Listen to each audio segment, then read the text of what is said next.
All right, so in the past couple videos, we've learned the quotient rule and we've learned the product rule. Here it is. And we've done some really basic examples that involve those rules, but really, for the first time, you'll get to see the power of those rules in the examples we're going to do in this video. Because that's all this video is, a bunch of examples. 1, 2, 3, 4. I have a fifth one. I don't even know if I'll get to that. We'll see how long it takes. As always, when you're able, I'd encourage you to pause the video and try these on your own, although you might want to let me do the first one and then kind of take the next few by yourself.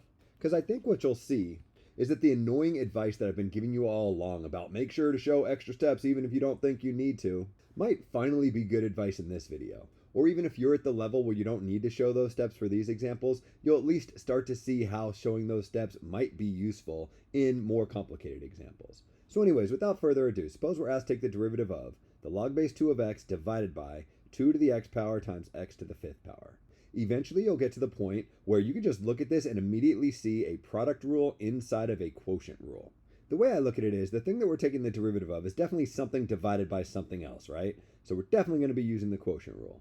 So I can start setting things up where the f of x in the quotient rule is the log base 2 of x, and the g of x in the quotient rule is the entire denominator here, 2 to the x times x to the fifth. So the quotient rule tells me that the derivative of this quotient is the derivative of the top, the derivative of the log base 2 of x, times the bottom, 2 to the x power times x to the fifth power, minus the derivative of the bottom part, that 2 to the x, x to the fifth, times the top, log base 2 of x, all divided by the bottom, 2 to the x, x to the fifth, squared. Using the quotient rule, we can say that this derivative is equal to this big expression. This big expression is not done because we still have the derivative symbol written. In fact, we have it written twice, so there's still more work to do. We begin doing that work and things are innocent enough. First, we need to take the derivative of the log base 2 of x. Maybe you remember from your rules that that's equal to 1 divided by x times the natural log of 2. If you don't have that memorized quite yet, you can refer to like a page of rules that maybe you have written down, like I have here, but eventually you'll want to have these guys all memorized. I want to multiply that by 2 to the x times x to the fifth. No derivative symbol here, so nothing I need to do with this. And then from that I want to subtract, and here's where things get interesting. In red here, I have the derivative of 2 to the x times x to the fifth. This is not a simple derivative to take. Why? Because I'm taking the derivative of a product. To take that derivative, I need to use the product rule. So inside this blue process where I'm using the quotient rule, I'm going to use the product rule, which will be illustrated in red. So for the quotient rule for f of x, I was thinking of this log base 2 of x. And for g of x, I was thinking about this 2 to the x, x to the fifth. For the product rule, my f of x is this 2 to the x, and my g of x is this x to the fifth. Get kind of complicated, right? Anyways, when I'm taking the derivative of a product, what the product rule tells me is take the derivative of the first thing, so the derivative of 2 to the x power, and then multiply that by x to the fifth power. And then to that I want to add, and here's one of the many places you have to be really careful, this is going to end up being 2 terms long. So if I don't put parentheses around the stuff in red, I won't subtract both of the terms. I'll just be subtracting the first term, and I'll end up with the wrong answer. Anyways, finishing up the product rule over here, I have the derivative of the second thing, the x to the fifth power, times the first thing, the 2 to the x power, and then be careful, we still have this log base 2 of x hanging out from the quotient rule. Similarly, down in the denominator, we still have this 2 to the x, x to the fifth squared. Things are getting uglier and uglier, right? But don't be intimidated by the fact that you have a lot of writing right here. You're really just focusing on the d over dx symbols. Those are the things that still have work left to be done. I can just copy down all the stuff in blue. Maybe instead of writing 1 over x natural log of 2 times 2 to the x, x to the fifth, I can make that all one fraction. And then from that I want to subtract. Over here in red, the derivative of 2 to the x power is almost just 2 to the x power. It's 2 to the x power times the natural log of 2. And then I multiply that by x to the fifth power. Note, not the derivative of x to the fifth power, just x to the fifth power. And I'll take the derivative of x to the fifth power until I get over here in my second term. The derivative of x to the fifth power is 5x to the fourth power, and I multiply that by 2 to the x. Again, I still have this log base 2 of x hanging out at the end, so I got to make sure I don't forget to copy that down, and then I divide by 2 to the x power, x to the fifth power squared. We're left with this really ugly looking expression, which I guess you could simplify a little bit. I mean, fractions inside fractions are typically not something you want to end with. However, here's where I'm going to kind of break from tradition. If there's like a part B to this question, if you're using this answer for something else, you definitely want to simplify it. But in this specific case, if we're just trying to figure out an expression that represents the derivative of this guy, and it's this ugly, I probably wouldn't spend any time simplifying this at all. I mean, maybe I'd glance at it really quick and look for any common factors that I can get rid of, but I don't really see anything that's going to work out too nicely. I mean, the things that kind of jump out at me are I get rid of these parentheses by distributing the log base 2 of x through and distributing the negative sign through. And having the fractions inside fractions as x natural log of 2 is a little bit annoying, but I don't think any of those are such a big deal that it's worth spending the time algebraically manipulating these things. When you get to the point where the calculus is as difficult as it is in this example, it'd be a real shame if you did all the calculus correct and then you try to simplify things a little bit and you made a minor algebraic mistake and the final answer was no longer correct. I guess what I'm saying is I think I'm going to stop right here and call this answer good. Let's do another example. Maybe I'll try to get 2 more into this video and then I'll save the last 2 for the last video. Here we're taking the derivative of the log base 2 of x divided by 2 to the x power times x to the 5th power. So again, we got the division and the multiplication going on here, so it might not surprise you to hear that we're going to end up with rules inside of rules. However, here it's a little bit different. The example we just did was something divided by something else. Down here you don't see that. We don't have something divided by something else. I mean, that's part of this expression, but it's not the entire thing. You could algebraically manipulate this to make it something divided by something else, but in the way it's written, I think it's more obvious to use the product rule first. Playing the role of f would be log base 2 of x divided by 2 to the x power, and playing the role of g would be the x to the 5th power. It's definitely something times something, so the product rule feels apt. And then just kind of think ahead. When you're taking derivatives, you're going to need to know the derivative here and the derivative here. And the derivative here, well, it's a quotient, so it's going to end up involving the quotient rule. Unlike the first problem where we use the product rule inside of the quotient rule, in the second problem, I think we're going to use the quotient rule inside of the product rule. So the product rule tells me that this is the derivative of the first thing, the derivative of f here. So the derivative of the log base 2 of x divided by 2 to the x power, times the second thing, this x to the 5th power, plus the derivative of that second thing, the derivative of x to the 5th, times the first thing, the log base 2 of x, divided by 2 to the x power. Using the product rule, I change this expression into this expression.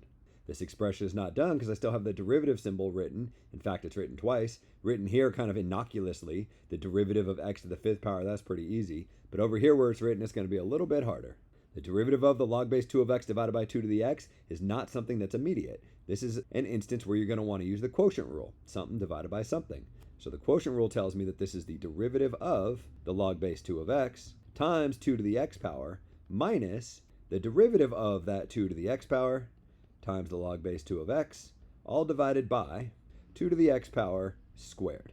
What I wrote in blue here is equal to what I wrote in blue here. Be a little bit careful, this entire thing has to get multiplied by this x to the 5th power. So you wouldn't want to just put the x to the 5th up here, for example. If you did that, you'd need this extra set of parentheses. If you want to avoid that, you can put the x to the 5th down here so that we're multiplying it by this entire expression. To that, I want to add the derivative of x to the 5th, which is 5x to the 4th, times this log base 2 of x divided by 2 to the x power. We're still not done because we have the derivative symbol written a couple of times. Fortunately, in both instances, it's derivatives that we know. The derivative of the log base 2 of x is almost 1 over x. You have to remember to multiply by this constant, the natural log of 2, down in the denominator. And then I want to multiply that by 2 to the x power. From that, I want to subtract the derivative of 2 to the x power, which is almost just 2 to the x power. You have to make sure you multiply it by the natural log of 2. And then I multiply that derivative by this log base 2 of x and divide it all by 2 to the x power squared. Be careful, that's not your answer. That's just the stuff in blue. We still have this x to the 5th power. And then this second term, where we have 5x to the 4th times the log base 2 of x divided by 2 to the x power. I know I said you don't need to simplify your answers, and frankly, you don't. This is a perfectly acceptable answer. But I want to make the comment that what I would do is I'd glance at this and see if there's anything obvious that would simplify it. And in this case, there is. There's a 2 to the x right here and a 2 to the x right here. Both of the terms in the numerator in blue have a 2 to the x in them.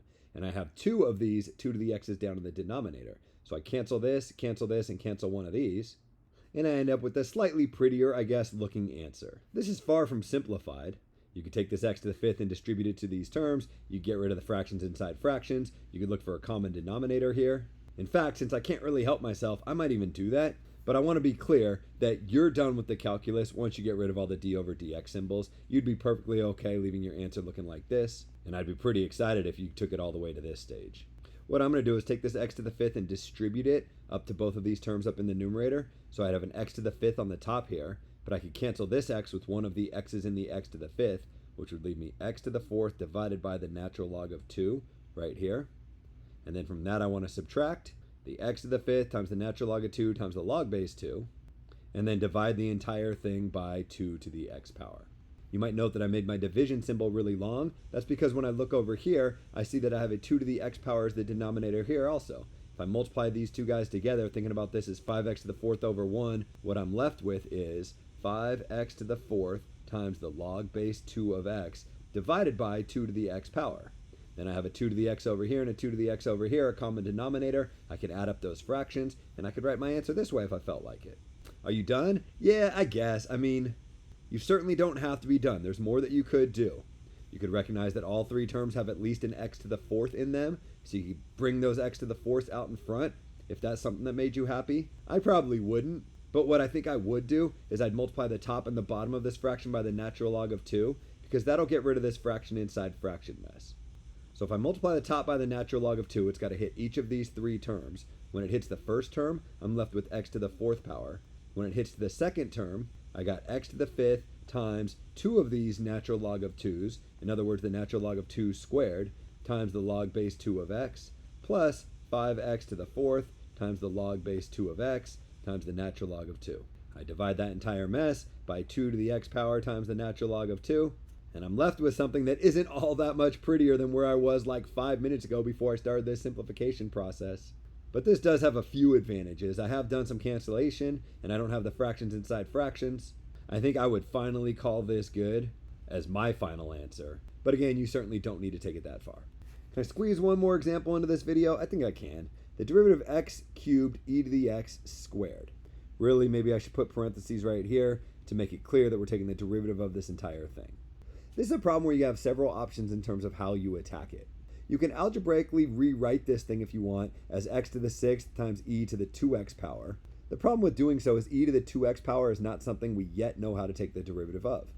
You could think about that e to the 2x as e to the x times e to the x, and then you could take the derivative of it again. But I think in that instance, you'd be doing a lot of algebra just to end up with the same amount of calculus. I think the point that I'm trying to make is, for attacking this problem with the tools that we currently have, it probably makes the most sense to just think about it as the derivative of x cubed e to the x times x cubed e to the x. Because when you're squaring something, that means you're multiplying it by itself. And if you view it this way, maybe you would see the product rule. I have something, x cubed e to the x, times something else, x cubed e to the x. So when I use the product rule, I take the derivative of that first thing, x cubed e to the x, and then I multiply that by the second thing, x cubed e to the x. To that I want to add the derivative of the second thing, so the derivative of this x cubed e to the x, multiplied by the first thing, this x cubed e to the x. Might look like we're making life harder, but we're actually making it easier. We've changed this from one hard calculus problem into two, medium calculus problems. I say medium and not easy because to take the derivative of x cubed e to the x, you need to employ another rule. It's something times something. So we started out with x cubed e to the x times x cubed e to the x, and we recognize we need a product rule for that product. But when we use the product rule, that leaves us with some derivatives, and those derivatives themselves involve another product rule. This third example is an example where you have the product rule inside of the product rule. And things can get really confusing if you're not careful in terms of how you show your work. I'm going to be a little bit low on room, so maybe I can kind of scoot things over here a little bit. I need to take the derivative of x cubed e to the x. Using the product rule, that's the derivative of x cubed, the first thing, times the second thing, the e to the x, plus the derivative of the second thing, the derivative of e to the x, times the first thing, that x cubed. Be careful, this answer produced two different terms because I got the plus sign in here. Both of them need to get multiplied by this x cubed e to the x, so it's imperative that I include these parentheses here. Otherwise, this x cubed e to the x would only hit the second term, not both of the terms. Now I come over here and I'm like, wait, I need the derivative of x cubed e to the x. I just figured that out over here. This term is identical to this term. So rather than think through all the steps again, I guess I could just copy exactly what I have written right here. The derivative of the first thing, x cubed, times the second thing, e to the x, plus the derivative of the second thing, e to the x, times the first thing, x cubed. But then be careful, that's this derivative. We have to multiply that by this thing, the x cubed e to the x. Maybe you can see how these get really, really complicated. Good news is we're pretty close to done. All we're left with are easy derivatives to take. The derivative of x cubed is just 3x squared. So here, in this first term inside these parentheses, I have 3x squared e to the x. To that I want to add the derivative of e to the x, which conveniently is just e to the x, times x cubed. That entire sum has to get multiplied by x cubed e to the x. To that I want to add what I have over here, but if you're really clever, you might recognize that what you have over here is the same as what you have over here, so I'm going to end up with the exact same thing written here. I'm now at a stage where I've gotten rid of all of my derivative symbols, so I'm done. You're like, really? You're not going to simplify? Well, I am going to simplify, but you don't really need to simplify. This is a perfectly acceptable answer, and you're free to stop right here if you want. I think what I would do is recognize that what I have here is the same as what I have here. So really I have two of these things, these 3x squared e to the x plus e to the x cubed times x cubed e to the x things. Anything plus itself is two of that anything. Would you go any further? Yeah, I probably would. Sorry, I'm sure you're not thrilled to hear that. I'd look inside these parentheses here and recognize that each term has an e to the x and each term has an x squared.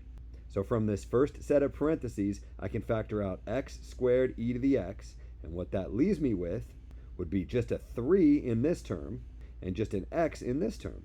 So here's my 2.